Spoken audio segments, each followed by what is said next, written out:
묵상합니다. 이 말씀에 관하여 우리가 온유한 자가 무엇을 말할까?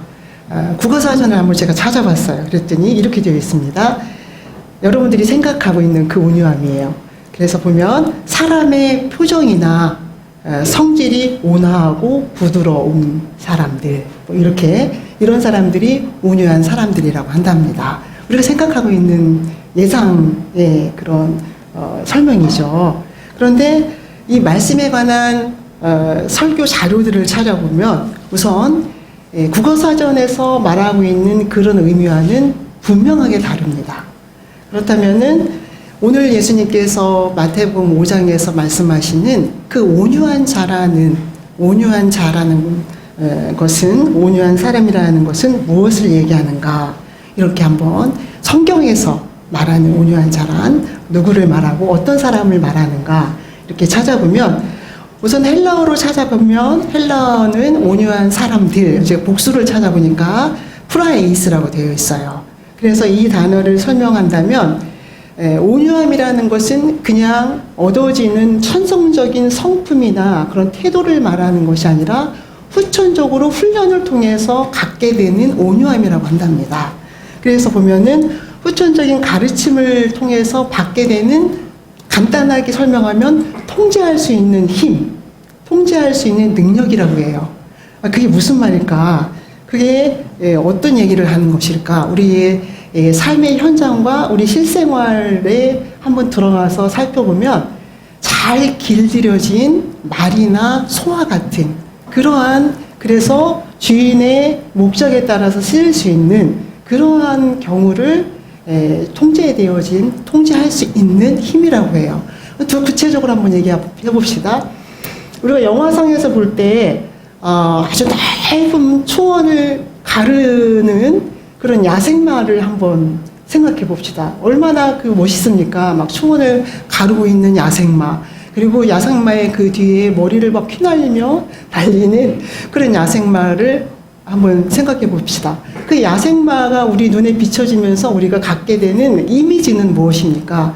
제가 볼 때 여러분들은 어떨지 모르겠지만 아주 강력한 힘, 무엇이라도 할 수 있을 것 같은, 무슨 일이라도 할 수 있을 것 같은, 물론 그런 폼새, 모양새도 있지만 뭔가 해낼 수 있을 것 같은 어떤 어떤 능력 같은 것이 이미지로 다가오는 것 같아요. 그런데 그 멋진 야생마에게 누군가가 딱 올라타는 순간 무슨 일이 벌어질까요? 그 멋진 초원을 가르는 야생마에 누군가가 딱 올라타는 순간 찰나라고 할 것 없이 아마 그 야생마로부터 떨어질 것 같아요. 그렇습니다. 이런 야생마가 그런데 만약에 잘 길들여진다면 어떻게 사용할 수 있을까요? 그 멋진 야생마가 통제할 수 있는 말로 변화된다면 그것은 더할 나위 없이 그 통제할 수 있는 주인에게 유용하고, 그리고 그 야생마로서의 그 삶의 의미 또한 굉장히 유의미하지 않을까, 이런 생각을 해보게 됩니다. 그래서 일반적으로 그렇게 통제된 힘을 설명할 때, 그 온유함을 설명할 때 이렇게 야생마와 같은 그런 말을 훈련시켜서 통제할 수 있고, 그 야생마를 잘 주인이 중요한 교통수단으로 활용할 수 있는 경우, 그런 경우를 온유로 설명을 합니다. 그리고 또 그런 말을 사실은 이제 주인이든 그 말을 움직이는 기수든 고삐를 가지고 움직임일 때마다 그 고삐에 따라서 이 순한 양처럼 변한 야생마가 힘을 조절하잖아요. 그런 것과 같은 통제할 수 있는 힘을 온유함이라고 한다고 합니다.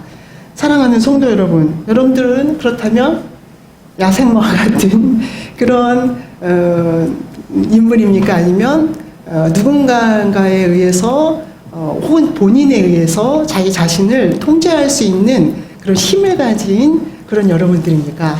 만약에 여러분들의 그 많은 너무나도 찬란하고 아름답고 가능성 있는 여러분의 놀라운 달란트를 누군가가 통제할 수 있다면 그 누군가는 당연히 우리 주님이겠죠. 주님이 우리를 다스릴 수 있다면, 다스릴 수 있도록 우리를 그분에게 내어준다면 우리는 온유한 사람이라고 이야기할 수 있습니다. 여러분들은 온유한 사람들입니까? 자, 이렇게 헬라어를 통해서 여러분들에게 온유함을 설명해 드리고, 두 번째 조금 더 한번 설명해 보겠습니다.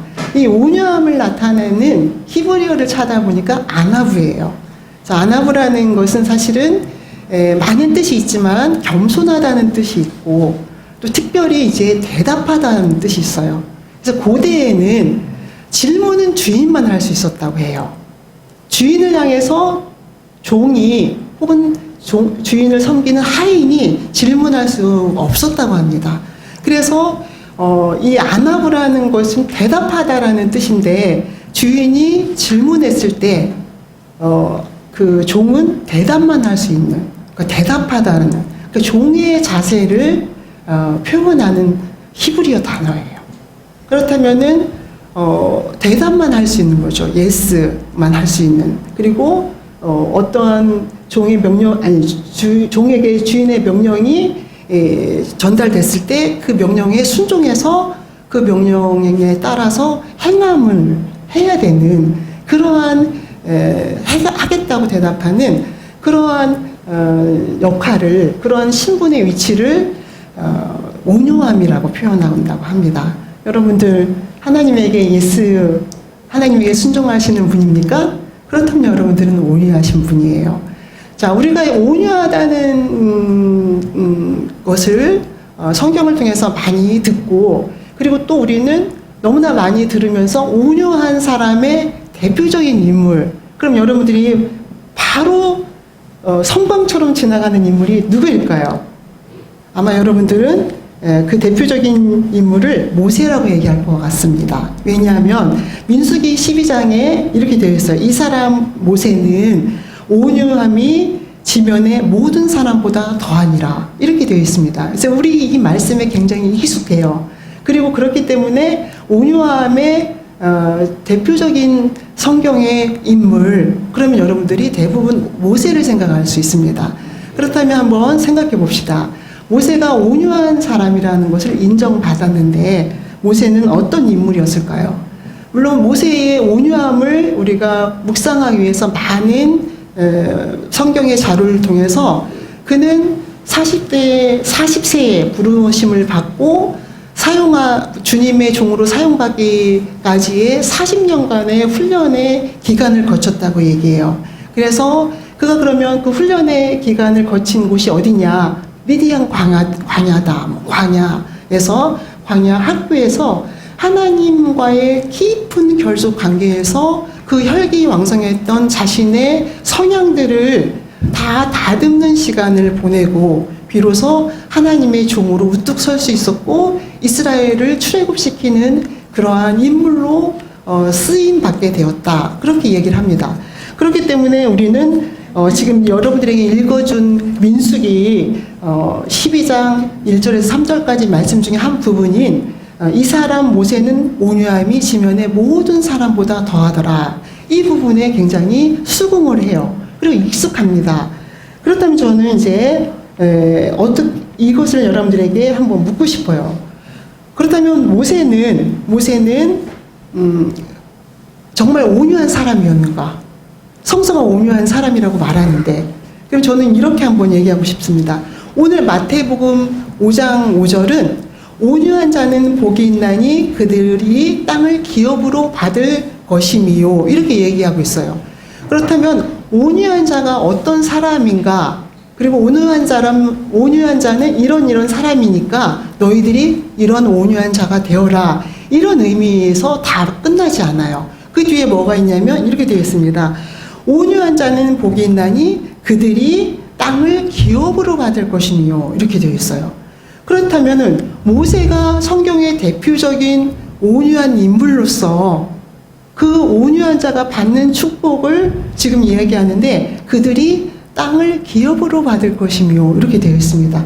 그러면 성경의 온유한 자로 분명히 모세를 얘기했는데, 그 모세는 지금 여기서 약속하고 있는 땅을 기업으로 받았을까요? 이렇게 한번 질문을 해보게 됐습니다. 이제 여러분들이 신명기 3장으로 가보면 모세의 고별설교라는 부분이 있어요. 그 부분을 신학적으로 모세의 고별설교 이렇게 이름을 지었어요. 이게 무슨 얘기냐면 가나안 땅을 눈앞에 두고 가나안 땅 입성이 불가능한 모세가 이제 가나안 땅을 향하여 입성하게 되는 그 출애굽의 2세대 두 번째 세대를 향해서 하는 설교가 고별설교예요. 그러면 모세가 지금까지 이 이스라엘 백성들을 출애굽으로부터 이끌어서 40년간의 그런 광야의 시간을 보내고 눈앞에 목적지 가나안 땅이 있는데 그곳에 들어가지 못하고 다음 세대에게 고별 설교를 하고 있는 것을 보게 됩니다. 왜 그랬을까요? 그렇다면 그는 온유한 자로서의 복, 땅을 기업으로 얻는 것에 대해서 어떤 인물로 우리는 평가를 할 수 있을까요? 왜 모세가 온유한 자임에도 불구하고 하나님께서도 인정하는 그런 온유한 자임에도 불구하고 가나안 땅에 입성하는 것을 허락받지 못하였을까요? 우리는 그 사건에 대해서 많은 것을 알고 있습니다. 모세는 이스라엘 백성을 이끄는 그 여정 가운데에 모든 것들을 잘해줬지만 다 잘한 것은 아니었어요. 경우에 따라서는 불끈불끈 이스라엘 백성을 향해서 화를 낼 수밖에 없었던, 그래서 우리는 그런 모세의 상황을 또 이해하기도 해요. 충분히 그럴 수 있겠다. 어떻게 늘상 온유할 수만 있겠는가. 그렇게 생각할 수도 있습니다. 그런데 하나님은 모세를 통해서 늘 온유하기를 원했던 거죠. 그래서 우리는 민수기 20장에 보면은 무리바 사건을 통해서 하나님께서 이스라엘 백성들이 하나님을 향해서 원성하면서 물을 달라고 할 때 모세를 통해서 바위를 치어서 바위를 건드려서 물을 내기를 원하셨어요. 모든 이스라엘 백성이 하나님을 향해서 원성의 목소리를 향할 때 나도 거기에 합류하지 않고 나만은 거기에 합류하지 않고 모세만은 그 원성의 원망의 목소리에 동일한 목소리를 내지 않고 믿음의 목소리를 내기를 원했던 거예요. 하나님은. 그래서 그를 지도자로 세운 건데 모세 또한 화가 난 거죠. 통제하기 힘든 상황이 된 거죠. 스스로도. 그래서 그 바위를 쳐서 하나님의 거룩함을 나타내라는 그 명령, 물을 내서 그 명령에 순종하기보다는 혈기를 부리는 그러한 사건이 실제로 일어나게 됩니다. 그래서 여러 가지 이유가 있겠지만 그 이유 중에 하나로 가나안 땅에 입성하기 힘든, 입성할 수 없는 그러한 모세의 상황이 우리는 너무나도 잘 알고 있습니다. 그렇다면 우리는 여기서 질문하게 됩니다. 그렇다면 온유한 자로서의 그렇게 하나님이 주시는 땅을 기업으로 받을 수 있는 조건이라는 것은 무엇인가? 그렇다면 여기 오늘 이 5장 5절 말씀이 우리에게 들려주는 것은 무엇일까? 여러분들은 어떻게 생각하십니까? 그것은 저는 그런 생각을 하게 돼요. 그것은 온유함의 지속성이다. 오늘을 온유하고 내일은 불끈 통제가 안 되고 모레는 더 분노해서 무엇인가 지금까지 쌓아왔던 것을 다 그르친다면 어떻게 되는가? 그렇잖아요. 우리가 얼마나 그 과정과 단계가 중요합니까? 오늘 신앙이 뜨거웠는데 내일 하나님을 부인한다면 그것을 우리는 신앙의 승리자로 볼 수 있을까요? 오늘 내가 평화로울 때는 하나님을 인정했는데 내일 내가 어려운 상황에 직면했을 때 하나님을 저버린다면 그것은 신앙이라고 볼 수 있는가? 이렇게 우리는 생각할 수 있다는 거죠.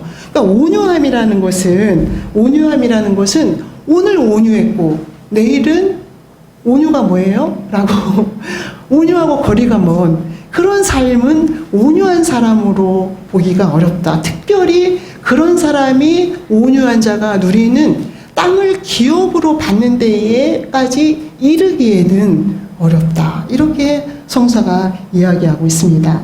그렇다면 우리는 어떻게 온유한 자로서 늘 온유한 자로서 살아갈 수 있으며 그렇게 온유한 자가 받는 그 복, 땅을 기업으로 받는 그 복을 누릴 수 있는가? 누가 이 길을 우리에게 보여줄 수 있는가? 이렇게 한번 질문해 볼 수가 있습니다. 그런데 이 주님께서 우리는 지금 함께 봉독했던 마태복음 11장 29절에 이렇게 말씀하고 있습니다. 나는 마음이 온유한 자니, 나는 마음이 온유하고 겸손하니 나의 멍에를 메고 내게 배우라. 이렇게 이야기합니다. 아, 그러면 성서에 또 하나의 온유하신 분으로 나타나는 인물이 우리 주 예수 그리스도이시구나. 그렇다면 그분은 어떻게 온유할 수 있었을까? 어떻게 아까 말씀드린 것처럼 온유라는 통제된 힘으로 살아갈 수 있었으며 그렇게 주인이 아닌 종의 자리에서 하나님 앞에 순종할 수 있는 인물이었을까? 어떻게 그게 가능했을까? 그리고 그분은 실제로 온유한 자가 누리는 땅을 기업으로 받으신 분일까? 우리 이렇게 한번 묵상해 보기를 원합니다. 여러분들은 예수님은 온유할 수 있지. 그리고 예수님은 모세와 다르니까 그 온유함을 지속할 수 있지. 어제도 온유했고 오늘도 온유했고 앞으로도 계속 온유할 수 있지. 이렇게 생각하실 수 있어요. 예수님이니까. 그리고 하나님의 아들이니까. 특별하신 분이니까 그렇게 생각하실 수 있습니다. 그러나 그렇지는 않습니다. 예수님은 하나님의 아들로 오셨지만 철저히 인간으로 오셨다는 거죠. 모세와 다를 바 없는, 우리와 다를 바 없는, 어제는 온유했지만 오늘 화가 날 수 있는 그런 분이었다는 거죠. 그렇다면 그분은 어떤 것을 우리에게 어떤 온유함을, 그리고 또 온유한 자가 받는 그러한 기업으로 받는 땅의 축복을 받으신 분일까? 이렇게 한번 생각해 보기를 원합니다. 사실은 예수님은 우리를 구원하시기 위해 우리가 지금 대강절 두 번째를 맞이하면서 빛으로 오시는 예수님을 기다리지만 그분이 우리에게 오신 특별한 목적이 있었습니다. 그 특별한 목적이 우리를 위해서, 우리를 사랑하시기 때문에 우리를 처참한 죄 가운데 버려주실 수 없는 그런 상황에 직면해서 인간이신 예수로 오신 거예요. 그리고 그분이 이제 공생애에서 십자가를 져야 되는 상황에 이르렀습니다. 임박했어요. 십자가를 져야 하는. 그런데 그 십자가의 사역 앞에 예수님이 의연하셨을까요? 하나님의 아들이니까? 그렇지 않습니다. 마가복음 12장에 보니까 겟셋마네 동산에서 기도하고 있는 예수님을 우리는 만나게 됩니다. 그래서 34절에 보니까 내 마음이 심히 고민하여 죽게 되었으니 이렇게 얘기해요. 내 마음이 지금 십자가의 사건 앞에서, 십자가의 사역 앞에서 심히 죽게 되었다는 거죠. 그렇다면 내 마음이 지금 심히 죽게 되어서 만약에 내가 온유한 자로 하나님으로부터 통제받는 그런 인물이 아니라면 나는 이 십자가의 잔을 옮기고 싶은, 그래서 실제로 어떻게 되어 있습니까? 36절에 개역개정에 이렇게 되어 있더라고요. 조금 바뀌어서 아빠, 아버지요. 아버지께서는 모든 것이 가능하십니다. 당신은 모든 것이 가능하니까 이 잔을 내게서 옮기십시오. 이 잔을 내게서 옮겨주시면 좋겠습니다가 아니에요. 옮기십시오. 이렇게 얘기해요. 그것은 무엇을 의미합니까? 너무 고통스러워서 우리와 동일한 인간으로서 그 무거운 십자가를 져야 하는 것이 도무지 나에게는 이게 감당할 만한 이 일이 아니라는 거죠. 고통스럽고 너무 처절하고 그 괴로움과 두려움을 어떻게 해볼 수 없는 그런 상황. 그래서 내가 통제되지 않아서 이 잔을 옮기고 싶은 그 유혹에 압도당하는 그런 예수님의 모습이에요. 그런데 그런 예수님의 모습이 그 다음에 어떤 고백을 합니까? 그러나 나의 원대로 마옵시고. 이건 뭡니까? 이제 나는 여전히 온유하겠다는 거예요. 나는 여전히 당신에게 통제된 사람으로 살아가겠다는 거예요. 어제는 온유했는데 오늘 나는 이 잔 앞에서 온유할 수가 없습니다. 하나님 앞에 통제된 그런 사람으로 제가 서기가 너무 고통스러워요. 그렇게 지금 부르짖는 예수님의 부르짖음이에요. 그러면서 이 잔을 옮겨주십시오. 그러한 두려움에 고백하는 그런 예수님의 모습을 보게 됩니다. 그런데 그 다음에 어떻게 고백합니까? 그러나 나의 원대로 마옵시고 아버지의 원대로 하옵소서. 나는 여전히 당신 앞에 온유한 자로, 통제된 자로, 대답만 하는 자로 다시 서겠습니다. 이렇게 고백하는 예수님의 모습을 보게 됩니다. 사랑하는 성도 여러분, 오늘 예수님이 우리에게 말씀하고 있어요. 너희도 할 수 있다. 정말 너무나도 이 무거운, 정말 피하고 싶은 십자가의 잔을 나도 옮기고 싶었다. 그러나 묵묵히 온유한 자로 다시 주님께, 하나님께 통제된 자로서 그 잔을 순종하며 마시기로 결정했다. 너희도 할 수 있다. 이렇게 얘기합니다. 그렇습니다. 이제 그렇게 준비된 예수님은 마태복음 27장에 가보니까 십자가에 실제로 달리셨어요. 그런데 그 십자가에 달리신 예수를 향해서 많은 사람들이 머리를 흔들며, 아주 혀를 차며 머리를 흔들며 예수를 모욕하면서 얘기합니다.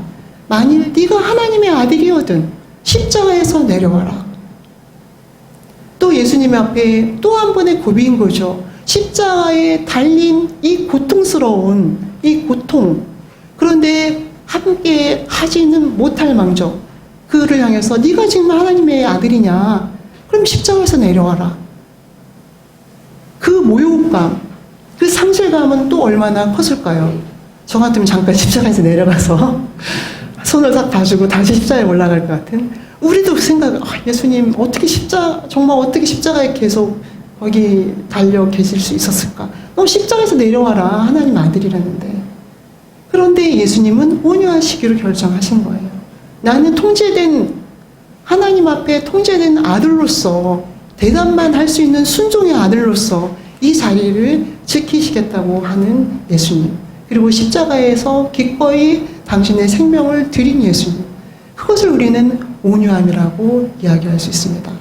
전적으로 순금 100%인 것처럼 어느 한 부분에 한 치의 오염도 없이 전적으로 하나님에게만, 그분에게만 향하여 약간 삐끗하면 내가 이 십자가에서 내려갈 것 같은 오히려 그 두려움 속에 나는 온전히 하나님에게만 매달리겠다는, 하나님만을 향하겠다는, 그분에게만 컨트롤을 당하겠다는, 그분에게만 통치를 받겠다는 그런 고백으로 예수님은 그 십자가에서 내려오지 않았어요. 그리고 그 십자가의 사건을, 십자가의 그 사역을 끝내는 감당하게 됩니다. 그래서 우리는 그 예수님이 이루어 주신 그 십자가의 사랑을 우리는 어떻게 이해할 수 있을까요? 어떻게 온유한 자는 축복이 있다니 그가 기업으로, 그의 기업으로, 온유한 자의 축복으로 땅을 받을 수 있다는 것을 우리는 또 묵상할 수 있을까요? 자, 예수님이 이 땅에 처음 오셔서 가장 먼저 선포한 이야기가 무엇일까요? 가장 먼저 예수님이 입을 열어 가르쳐 가라사대 말씀하신 게 무엇일까요? 회개하라. 회개하라. 천국이 가까이 왔다. 회개하라. 천국이 가까이 왔다. 마태복음에서도 마가복음에서도 예수님이 가장 먼저 하시는 말씀은 회개하라. 천국이 가까이 왔다. 그게 무엇입니까? 천국이 뭐예요? 하나님 나라가 여기 곧 이루어진다는 것을 의미해요.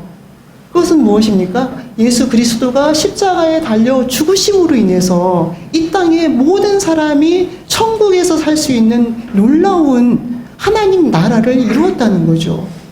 온유한 자가 이루는 놀라운 땅을 기업으로 받는, 하나님이 주신 이 땅을 결국 십자가로 지켜낸, 하나님이 창조하신 이 땅을 결국 십자가로 다시 회복시킨, 그래서 이 땅을 천국으로 만드신 그런 예수님의 놀라운 그러한 사역을, 온유한 자의 축복을 우리는 오늘 만나게 됩니다.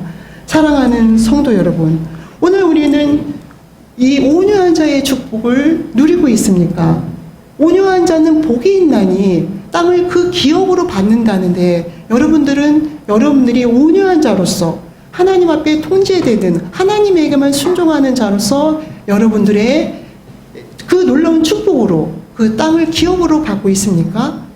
여러분들이 어디에 있든지 그곳에서 온유한 자로 살아간다면, 그리고 그곳에서 온유한 자로 살아가기 위해서 하나님의 통치만을 순종하며 받아들인다면 그곳이 바로 여러분들이 살아가는 그것이 바로 하나님 나라이고 천국이며 그것 또한 그것이 온유한 자가 받는 기업으로 받는 땅의 축복이라는 것을 오늘 성서는 이야기합니다. 사랑하는 성도 여러분, 여러분들의 삶의 터전이 지금 내가 서 있는 이곳이 누가 통치하는 곳입니까? 나의 혈기와 내 생각과 세상이 지배하는 그런 곳입니까? 그렇다면 온유한 자가 받는 땅의 축복을 잃어버린 것이죠. 그러나 내가 하나님에게만 통제된 그 힘으로써 하나님에게만 통치받는 자로서 하나님에게만 순종을 대답하는 그런 자로서 살아간다면 지금 내가 이곳이 천국이고 하나님 나라이며 그리고 온유한 자가 받는 그러한 놀라운 땅의 축복을 받는 그런 여러분들, 그런 축복의 사람이라는 것을 오늘 성서는 이야기합니다. 사랑하는 성도 여러분, 여러분들이 선 그곳이 여러분들의 땅, 그리고 여러분들의 나라, 그리고 하나님의 나라가 되시기를 축원합니다. 온유한 자로서의 누리는 그 놀라운 축복을 지켜나갈 수 있는, 오늘도 지키고 내일도 지키고 모레도 지키는, 영원히 여러분들의 온유한 자로서의 축복을 지켜나갈 수 있는 저와 여러분들이 되시기를 축원합니다. 기도하시겠습니다.